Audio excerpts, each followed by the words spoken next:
हरिओम तत्सत। आज हम होली और धूलेटी के बारे में थोड़ा बात समझ लेते हैं। पहली बात तो होली फागन शुद्ध पूनम में आती है, फागन महीने में आती है। और होली का मतलब क्या है? होलिका से ये होली हम त्यौहार मनाते हैं। होलिका कौन थी तो आपको पता होगा। थोड़ी जो पास्ट में जाइए तो हिरण्यकश्यप, वो जो दानव था, उसका बेटा प्रहलाद, वो विष्णु का भक्त, विष्णु का नाम लेता था।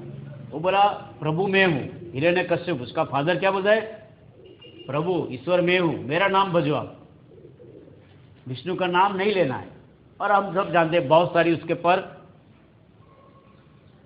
उसको सजाएं दी, लेकिन आखिर में जीत सत्य की होती, मतलब प्रहलाद की हुई।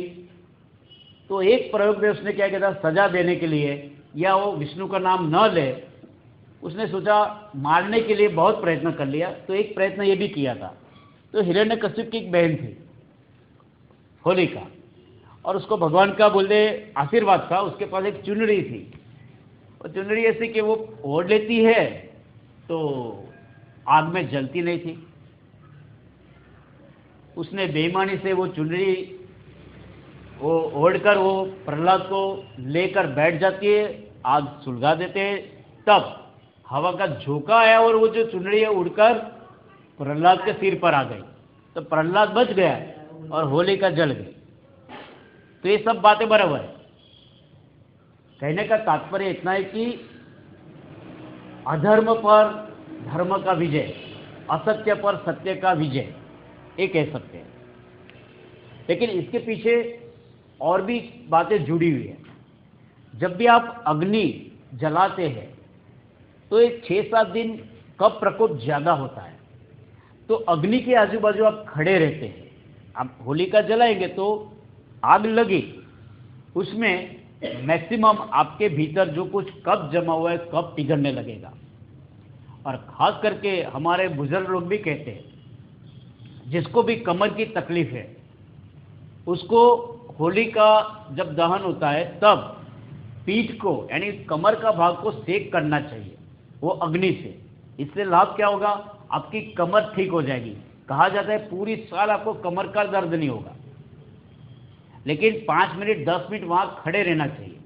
हम होलिका का प्रदक्षिणा करते हैं, 5 बार प्रदक्षिणा करो। उसमें क्या हम अर्पण करते हैं? पहले तो पानी, फिर हम जो पॉपकॉर्न या धानी कहते हैं और खजूर, ये उसको अर्पण करते हैं। और उस समय नई नई छोटी सी आम केली आती है, वो आम को भी हम अर्पण करते हैं। उसके बाद हम आम ले सकते हैं। अच्छा, इसके पीछे कारण और भी एक है। ये सब कफ तत्व हमारा शरीर में बढ़ा हुआ है, उसको कम करने के लिए पॉपकॉर्न खाना चाहिए। इससे आपका कफ को निकाल देगा। तो वो ज्वार की भी धानी आती है, मकाई की भी धानी आती है, लेकिन ज्वार की खाइए, इससे आपका छोटी धानी बनेगी, वो पूरे कफ को साफ कर देता है। आपके भीतर जो कफ जमा हुआ है कफ को निकाल देगा। तो वो पॉपकॉर्न खाना चाहिए। उसके साथ साथ खजूर खाना चाहिए। खजूर वो भी, उसमें सब मिनरल्स मौजूद है, सब विटामिन भी मौजूद है, आयरन भी है। तो खजूर खाना चाहिए। इससे भी अग्नि तत्व बढ़ेगा, कफ तत्व को वो दूर कर देगा। तो हर एक उत्सव के पीछे भी उसका रहस्य यही छुपा हुआ होता है कि आपके भीतर जो कुछ शरीर डैमेज हुआ है उसको वो क्योर करता है। तो हर एक उत्सव के साथ ये जुड़ा हुआ है। अच्छा, उसके दूसरे दिन क्या है? धूलेटी। रंग डालते हैं, लेकिन हकीकत में रंग कौन सा डालना चाहिए? आजकल जो हम रंग इस्तेमाल करते हैं टोटली रॉन्ग है। शरीर को यानी चमड़ी जो है वो डैमेज होता है। आंख में चला जाएगा तो आंख आपकी डैमेज होगी, कान में चला जाएगा तो कान आपका डैमेज होगा। तो वो आपको ऐसा इस्तेमाल नहीं करना है। शुद्ध है गुलाल, कुमकुम, कंकु कहते हैं, वो हल्दी से बनाया जाता है, हल्दी का प्रयोग कर सकते हैं। या शुद्ध है केसुड़ा, इससे आपका जो केसुड़ा का इस्तेमाल करेंगे गर्म पानी में, वो डालकर केसुड़ा से स्नान करेंगे, केसुड़ा डालेंगे, तो आपका चमड़ी के सब दर्द चले जाएंगे, क्योंकि कफ प्रकोप होने की वजह से चमड़ी के दर्द भी होते हैं। तो दूसरे दिन धुलेटी के दिन आप कोई भी रंग इस्तेमाल करेंगे तो आपका शरीर डैमेज होगा। कीचड़ है वो जो, या कोई भी ऑयल पेंट का इस्तेमाल करते हैं, वो कभी नहीं करना चाहिए। तो बाजार में जो कलर मिलते हैं वो कभी इस्तेमाल मत करो, उसकी जगह आप केसुड़ा इस्तेमाल करो, हल्दी का इस्तेमाल करो। ऐसा तो 500 ग्राम हल्दी लेकर आ जाओ, सबको हल्दी लगाइए, इससे आपका चमड़ी के दर्द होंगे नहीं, और आपको खुद को भी कुछ हाथ में भी डैमेज नहीं होगा।